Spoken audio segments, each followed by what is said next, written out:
నేను ఒక దైవజనుడి ఇంటర్వ్యూ చూస్తూ ఉన్నాను. అప్పుడు ఆయన ఏమన్నారంటే, చాలామంది నన్ను అడుగుతూ ఉంటారు, ఎందుకు యేసుక్రీస్తు, వై ఓన్లీ జీసస్ అని అని చాలామంది నన్ను అడుగుతారు. ఎందుకంటే చాలామంది చాలా రకాల ధర్మాలని ఫాలో అవుతూ ఉంటారు.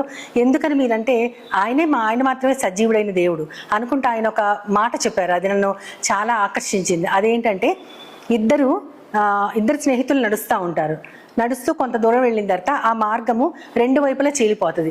ఎడం వైపు ఒకటి, కుడి వైపు ఒకటి. అయితే ఇప్పుడు ఎటువైపు వెళ్ళాలో వాళ్ళిద్దరికీ తెలియలేదు. ఏ వైపు వెళితే వారు అనుకున్న స్థలానికి చేరుకుంటారో వారికి తెలియలేదు. కాబట్టి వారిద్దరు చెరుకో దారి తీసుకుంటారు. కొంతసేపు అయిన తర్వాత ఇద్దరు చనిపోతారు ఆ మార్గంలో. లెఫ్ట్ సైడ్ వెళ్ళిన అతను చనిపోతాడు, రైట్ సైడ్ వెళ్ళిన అతను కూడా చనిపోతాడు.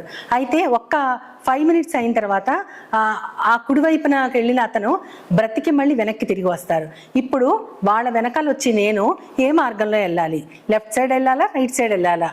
అదొక్కటే ఆన్సర్ అన్నారు ఆయన. నిజమే కదా, లెఫ్ట్ సైడ్ వెళ్తే అతను చనిపోయాడు కానీ మళ్ళీ తిరిగి రాలేదు. కానీ ఈ చనిపోయిన వ్యక్తి చనిపోవడం మాత్రమే కాకుండా తిరిగి మళ్ళీ వెనక్కి వచ్చారు. అదేవిధంగా యేసుక్రీస్తు వారు ఈ లోకంలో శరీరధారిగా ఉండి ఆయన చనిపోయారు మన పాపాల కోసం, కానీ తిరిగి లేచారు. మనం మళ్ళీ లేవగలం, ఆయనతో పాటు యుగ యుగాలు జీవించగలమని.